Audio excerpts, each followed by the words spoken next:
पुरुषोत्तम मास महात्म्य का 18वां अध्याय। नारद जी बोले, हे तपोनिधि, राजा धृतधनुवा को वाल्मीकि जी ने इसके उपरांत क्या सुनाया?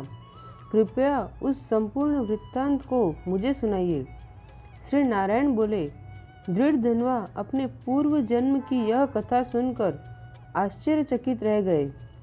उन्होंने महर्षि वाल्मीकि जी से प्रार्थना की कि हे ब्राह्मण, आपके वचन अमृत के समान मीठे हैं, जिनको सुनकर मन ही नहीं भरता। कृपया आगे का चरित्र भी सुनाइए। वाल्मीकि जी बोले, हे राजन, वह ब्राह्मण जिस समय पुत्र शोक में विलाप कर रहा था, उस समय 10 दिशाओं में भीषण गर्जन गरजते हुए घने बादल छा गए और पर्वतों को कपाती हुई भयानक हवा चलने लगी। मेघ गर्जना से दिशाएं कांपने लगी। 1 मास तक निरंतर वर्षा की झड़ी लगी रही और धरती पर पानी ही पानी हो गया। किंतु पुत्र शोक में व्याकुल वह ब्राह्मण सुदेव कुछ न जान सका। वह पूरे महीने अन्न जल त्याग कर हाँ पुत्र पुकारता रहा। इस प्रकार निराहार रहकर प्रभु का ध्यान और पुत्र का विलाप करते हुए उसका पूरा महीना बीत गया। ब्राह्मण सुदेव तो दीन दुनिया को भूलकर पुत्र शोक में निराहार और निर्जल रहा था, परंतु भगवान श्री कृष्ण का परम प्रिय पुरुषोत्तम मास था वह महीना। ब्राह्मण को इसका ज्ञान न था, तब भी भगवान के स्मरण और कीर्तन करते रहने से पुरुषोत्तम मास का व्रत और सेवा हो गई। उसके फलस्वरूप श्री हरि अत्यंत प्रसन्न होकर उन ब्राह्मण दंपत्ति के सम्मुख प्रकट हो गए। भगवान पुरुषोत्तम के दर्शन करके गोद से मृत पुत्र को धरती पर रखकर पति पत्नी खड़े हो गए और भगवान को दंडवत प्रणाम किया। भगवान को दंडवत प्रणाम करने के पश्चात ब्राह्मण सुदेव ने हाथ जोड़कर भगवान श्री कृष्ण से कहा, हे प्रभु, आप ही हमारा एकमात्र सहारा और आधार हैं। मैं पुत्र की असमय मृत्यु के कारण शोकाग्नि में जल रहा हूँ। आप मेरी इस शोक से रक्षा कीजिए। ब्राह्मण सुदेव की यह प्रार्थना सुनकर भगवान कृष्ण कहने लगे, हे सुदेव, तुम धन्य हो, परम भाग्यशाली हो। तीनों लोकों में तुम्हारे भाग्य को कहने में कोई समर्थ नहीं है। हे तपोधन, अब जो आगे होगा वह सुनो। मैं वरदान देता हूँ कि तुम्हारा यह पुत्र अब 12,000 वर्ष तक जीवित रहेगा। इसी प्रकार का एक प्राचीन इतिहास है, जिसे राजा रघु से श्री मार्कंडेय ऋषि ने कहा था। मैं तुम्हें वह इतिहास सुनाता हूँ, ध्यान पूर्वक सुनो। श्री नारायण जी बोले, अत्यंत प्राचीन काल में धनुर्नाम नामक एक महान तपस्वी थे। उन्होंने संसारी मनुष्यों को पुत्र संबंधी मानसिक दुख से दुखित होते देखा। तब इससे उनका मन अत्यंत दुखी हुआ। तब वह विचारने लगे कि मुझे अमर पुत्र लाभ हो, और इसीलिए उन्होंने 1000 वर्ष तक कठोर तप किया। तब देवताओं ने आकर धनु से कहा, हे मुनीश्वर, हम तुम्हारे तप से प्रसन्न हैं। तुम्हारा कल्याण हो, जो इच्छा हो वर मांगो।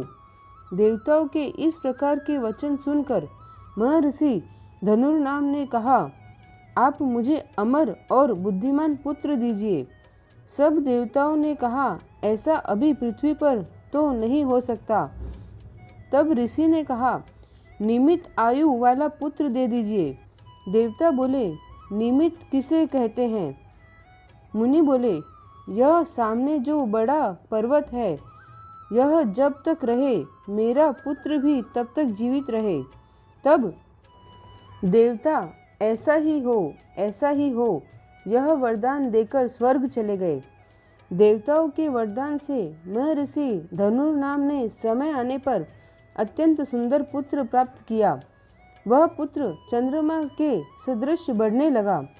जब वह 16 वर्ष का हो गया, तब उससे पिता धनुर्नाम मुनि बोले, हे पुत्र, महात्माओं की कभी अवज्ञा न करना और सदैव धर्म का पालन करना। पुत्र जानता था कि वह निमित्तायु है, अतः इस घमंडवश वह उन्मुक्त होकर मुनियों को कुछ भी नहीं समझता था। एक बार क्रोधी मुनि महर्षि दुर्वासा विधि पूर्वक शालिग्राम भगवान का पूजन कर रहे थे। उसी समय वह आ पहुंचा और उस मूर्ति को उठाकर चंचलता से गहरे कुएं में डाल दिया। क्रोधित होकर मुनि ने श्राप दिया, किंतु वह न मरा। तब मुनि सोच में पड़ गए, अरे, इस धनु के पुत्र को देवताओं ने निमित्तायु बना दिया है।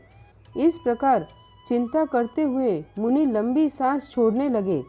उस श्वास से अनेकों भैंसे उत्पन्न हो गए, जिन्होंने उस पहाड़ में टक्कर मार मार कर उसके टुकड़े टुकड़े कर दिए। पहाड़ के खंड खंड होते ही मुनि धनुर नाम का वह दुर्मद पुत्र भी मर गया। महर्षि धनुर नाम अपने मरे हुए पुत्र को देखकर रोने लगे और उसके शरीर को लेकर अग्नि प्रज्वलित कर उसमें पुत्र सहित भस्म हो गए। यह कथा सुनाने के पश्चात भगवान कृष्ण ने सुदेव से आगे कहा, हे सुदेव, परंतु बड़ी आयु पाकर भी तुम्हारा पुत्र वैसा नहीं होगा। यह पुत्र तुम्हें गरुड़ ने दिया है। ऐसा पुत्र पाने से तुम इस संसार में प्रशंसनीय होंगे। मैंने तुम्हारे इस पुत्र को पुरुषोत्तम मास के व्रत से उत्पन्न होकर बड़ी उम्र का बना दिया है। गृहस्थ धर्म का पूर्ण सुख भोगकर तुम ब्रह्मलोक में जाओगे और वहाँ भी सुखी रहोगे। इस प्रकार वहाँ 1000 देवताओं के वर्ष तक सुख भोगने के बाद पृथ्वी पर तुम्हारा जन्म होगा, जहाँ चक्रवर्ती राजा बनोगे। दृढ़धन्वा नामक राजा बनकर तुम अनेकों सुख, समृद्धि, सेना और निष्कंटक राज्य आदि का सुख 10,000 वर्ष तक पृथ्वी पर भोगोगे। तुम्हारे 4 श्रेष्ठ पुत्र होंगे एवं एक भाग्यशालिनी, सुशीला और अत्यंत सुंदरी कन्या होगी। हे बड़भागी, इस प्रकार देव दानव दुर्लभ अनेकों सुख भोगने से तुम अपने को कृतार्थ मान बैठोगे और अज्ञानवश तुम्हारा मन दुस्तर सांसारिक सुखों की ओर लग जाएगा और तुम संसार समुद्र के पार करने वाले विष्णु भगवान को भी भूल जाओगे। तब यही तुम्हारा पुत्र तोता बनकर और वट वृक्ष पर बैठकर तुम्हें ज्ञान देगा।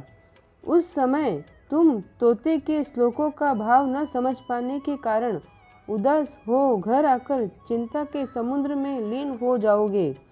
हे सुदेव, उस समय तुम्हें वाल्मीकि ऋषि आकर ज्ञान देंगे।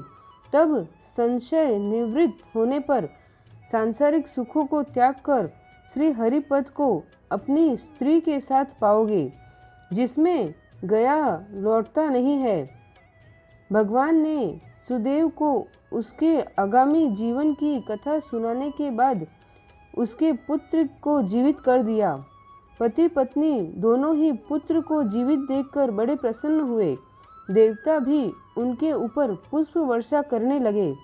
सुखदेव ने उठकर श्री हरि एवं माता पिता के चरणों में प्रणाम किया।